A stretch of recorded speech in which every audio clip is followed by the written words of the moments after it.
Okay, Megan, we're now into our next session of FIT training, facilitator in training. So you're a FIT, and what grade are you in? Eighth grade, okay.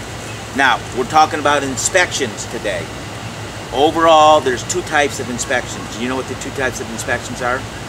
Internal and external. Internal and external. What's an external inspection? Where you hire somebody to come yearly and inspect the element. Okay, do you know what type of person that is called?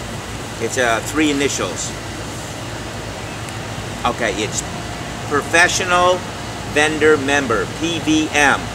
Professional Vendor Member. We hire once a year a professional vendor member of ACCT, accredited by ACCT, to come in and inspect our course and inspect our equipment, inspect our hardware, and take a look at the whole thing. So, that's one type of an inspection. And an external inspection. What's the other type? Internal. And who does that? We do it. Okay, we do it, meaning the FITs, when they're qualified, by going through a training that who does? Hello, yes, I do that training. Okay, so in inspection, there's three components of an inspection. So let's talk about the three components of an internal inspection, which you're learning how to do. So what are the three components? You have no idea, that's very good. The first one is environmental. What do you think that covers? Surroundings. The surroundings, fire ants, sticks, rocks, trees, anything to do with the environment, okay? If we've had a nuclear war, probably shouldn't be outside breathing the radiation. You with me? What's the next component? You have environment, then what? Equipment. Equipment! Yes, the equipment you use to fulfill the element. And the third one might be what?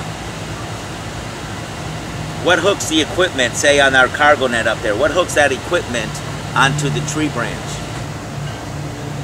It's very hard. Hardware. You got it? Yeah. You've never heard this before. This is live. Okay, what are the three components of an inspection? Do we just... Those three? Okay, equipment, environment, and hardware. Okay, today we're talking about equipment. On this table are all different forms of equipment that we'll use generally in high elements.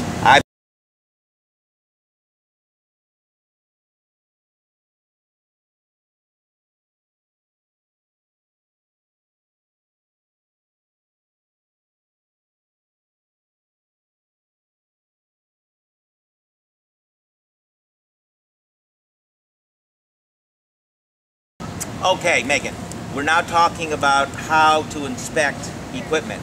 There's an overall concept that I can't remember if I've taught you so far in your FIT training, but when you're checking equipment, just like when you're checking a rope, have we talked about checking a rope? Yeah. Okay, so what do you think? There's three things you have to keep in mind when you're checking a piece of equipment, and we'll start with the rope. Okay, well, we're back to FIT training, and Nathaniel, give me it, is joining our training. He may participate, he may not. That's his choice. We're talking about how to inspect equipment, and there's three concepts I want to get across. So we're going to start off with the rope. Have you ever checked a rope before? No. Okay. When you check a rope, when you check any piece of equipment, I want you to use three things. Number one, I want you to feel the piece of equipment, and that's called your feel. I want you to look where you're feeling, right? And what else do I want you to do? I don't know. It has something to do with that thing that's between your ears. Here? Listen. No, I want you to think about what you're feeling and seeing. So can I check equipment this way? Hi, Megan, how you doing? You have a good weekend, Megan? Hey, did you see me on Twitter? Can I do it that way? No. No, so I have to be, number one, looking, touching, and thinking, and I'm going to go about this fast, but I'm doing one thing wrong. What am I doing wrong right now, Megan? Nathaniel, jump in there. What am I doing wrong? This is not the way. I'm doing everything right except for one thing. So, Megan, how are you doing today? What's the one thing I'm doing wrong, Megan? I'm talking. Very good. I can't be thinking about what I'm getting. I'm getting information from this rope. I'm getting information from my eyes on this rope, and from my touch. I need to think about what my information that I'm getting from my eyes and my touch, what it's telling me in the head. And I can't be thinking about that if I'm doing what? So, I'm going to start checking, okay? And after 10 seconds, I want you to start talking to me. And I'll show you the two choices you have. Hey, what's up? Excuse me, Megan, were you talking to me? Yeah. Okay, well, I need you to know I'm checking a rope, so I can't talk. Does that work for you? Yeah. Okay. Now, in 10 seconds, interrupt me again. Hey, what's up? Okay, just ignore me. Exactly right, just ignore. So you stop what you're doing, respond, continue on, or ignore. Those are the only two choices. If you want to fail the test on inspecting equipment, do not integrate eyes, touch, and brain. Okay, that's a sure way to fail the test. When I'm checking a steel carabiner, what am I checking for? Number one, is the gate working? Right? Yes. Is it screwing down? And can I feel any what? Burrs, scrapes, anything sharp? And can I see what? Cracks? What if I see a big crack here? What are you going to do? You want to use this? Yeah. Okay. Spin static pulley. Same type of thing. I'm going to run my finger around the roller and see if there's any tears, cracks, sharp edges. I'm going to feel all around as I'm looking. Now, is this an official check? Why not? Because what am I doing? You're talking. I'm talking, so this is not an official check. But right here, you know what I feel for around this thing? If you have a rapid link, right here, can I borrow this, Nathaniel? Thank you. This rapid link hangs from a cable, and it gets pulled right around this opening, this round opening. There may be a little edge where the metal has flattened or become soft. So if I feel an edge, do you feel an edge there? No, you got to feel right here, right here. You feel any edges there? No, so that's fine. But you might have a little lip or a little edge. That tells you that maybe this steel is beginning to bend because of too much weight.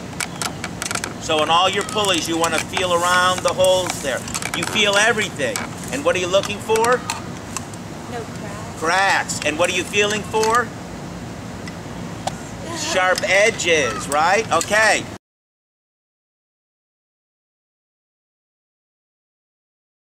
There's two things you're checking here other than the overall rapid link. What else are you checking for a rapid link if it's up in the air being used?